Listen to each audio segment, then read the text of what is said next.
نحمده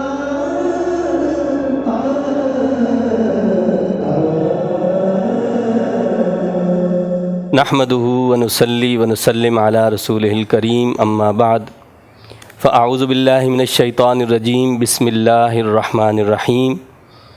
الحمدللہ، اس سے پہلے ہم نے اللہ کے رحمان ہونے کا ذکر کیا۔ اس کی رحمانیت ہی ہے کہ اس نے ہمیں یہ زندگی عطا فرمائی، اور اس زندگی عطا فرمانے کے ساتھ صرف اتنا ہی نہیں بلکہ اس کا بے شمار کرم ہے۔ ہم اس کی نعمتوں کو گننا چاہیں، شمار کرنا چاہیں تو ہم شمار نہیں کر سکتے، لیکن ان تمام نعمتوں میں سب سے بڑی نعمت جو ہے وہ اللہ کے نبی محمد عربی صلی اللہ علیہ وسلم کی ذات گرامی ہے کہ اللہ نے ان کو ہمارا نبی بنایا ہے، ہم ان کے امتی ہیں۔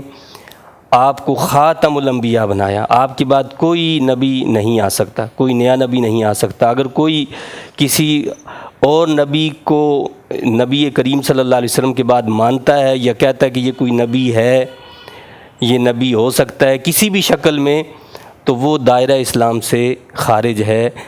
مومن وہی ہے جو محمد عربی صلی اللہ علیہ وسلم کو خاتم النبیین مانتا ہے کہ اللہ نے آپ پر سلسلہ نبوت کو ختم کر دیا ہے، بند کر دیا ہے۔ اللہ تعالیٰ نے آپ کو جو مقام دیا ہے اس کو تو ہم بیان ہی نہیں کر سکتے، لیکن جو کمالات ہیں آپ کے، آپ اس کا اندازہ اس بات سے لگا سکتے ہیں کہ اللہ تعالیٰ نے آدم علیہ السلام سے لے کر سیدنا عیسیٰ علیہ السلام تک تمام انبیاء علیہ السلام کو جتنے بھی کمالات عطا فرمائے، معجزات عطا فرمائے، وہ سارے کے سارے محمد عربی صلی اللہ علیہ وسلم کے اندر جمع فرما دیے۔ بلکہ جہاں تمام انبیاء و رسول علیہ السلام کا مقام ختم ہو جاتا ہے، انتہا ہوتی ہے، وہاں سے محمد عربی صلی اللہ علیہ وسلم کے مقام کی ابتدا ہوتی ہے۔ حضور کی محبت کو اللہ تعالیٰ نے ایمان کی جان قرار دی ہے، یعنی اگر نبی کریم صلی اللہ علیہ وسلم سے محبت نہ ہو تو پھر تو ایمان ہی نہیں ہو سکتا ہے۔ ایمان کامل اسی وقت حاصل ہوتا ہے کہ جب انسان کے دل میں محمد عربی صلی اللہ علیہ وسلم کی سچی محبت ہو۔ اور عقیدہ رسالت کے لیے 3 باتیں سمجھنا بہت ضروری ہیں کہ ہم براہ راست اللہ تعالیٰ سے کوئی نعمت نہیں لے سکتے۔ جو کچھ بھی ملے گا وہ وسیلہ مصطفیٰ کریم علیہ السلام سے ہی ملے گا۔ اسی طرح رسول ہماری طرح بے بس نہیں ہوا کرتے، بلکہ وہ رب سے بھی ملتے ہیں، اور رب سے مل کر وہ لیتے ہیں اور پھر ہمیں دیتے ہیں۔ یعنی ہم ڈائریکٹ اللہ سے نہیں مل سکتے۔ اگر ایسا ہوتا تو اللہ تعالیٰ کسی رسول کو بھیجتا ہی نہیں، اللہ تعالیٰ کسی کتاب کو بھیجتا ہی نہیں، یا کتاب بھیجتا بھی تو ڈائریکٹ ہمارے پاس بھیجتا، لیکن اس نے اپنے درمیان اور اپنے بندوں کے درمیان جو وسیلہ رکھا ہے وہ نبی کا وسیلہ رکھا ہے۔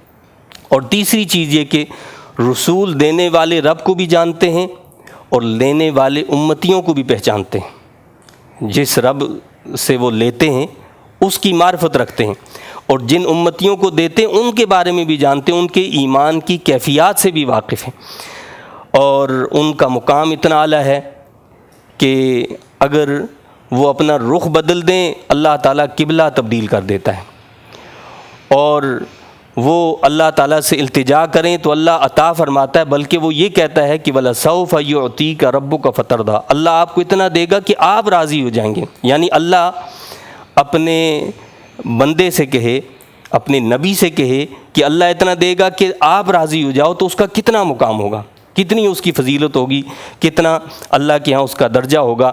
اور ان کی بارگاہ کا ادب یہ بتایا ہے کہ ان کی بارگاہ میں اونچی آواز سے بول بھی نہیں سکتے۔ اگر اونچی آواز سے بولے تو فرمایا کہ ان کے اعمال کو ضائع کر دیا جائے گا، ان کے اعمال برباد ہو جائیں گے، اور اعمال اسی وقت برباد ہوتے ہیں کہ جب ایمان سے انسان خالی ہو جاتا ہے۔ تو یہ یاد رکھیں کہ ایک حیوان جو ہے وہ کتنی بھی کوشش کر لے، جدوجہد کر لے، وہ انسان کا مقام نہیں پا سکتا، اور انسان کتنی بھی ریاضت کر لے، کتنی بھی عبادت کر لے، وہ مقام نبوت کو نہیں پا سکتا ہے۔ اسی طرح حضرت آدم علیہ السلام سے لے کر عیسیٰ علیہ السلام تک تمام انبیاء کرام علیہ السلام کے کمالات کو جمع کر لیا جائے، اور پھر بھی کیا ہوتا ہے، مقام مصطفیٰ صلی اللہ علیہ وسلم تک رسائی حاصل نہیں کی جا سکتی۔ اللہ تعالیٰ مقام رسالت مآب صلی اللہ علیہ وسلم کی ہمیں صحیح سمجھ عطا فرمائے، اور اپنے حبیب کریم صلی اللہ علیہ وسلم کی صحیح اور سچی اتباع نصیب فرمائے، اور اپنے حبیب پاک صلی اللہ علیہ وسلم کی شفاعت سے ہمیں سرفراز فرمائے۔ آمین۔ وآخر دعوانا ان الحمد للہ رب العالمین۔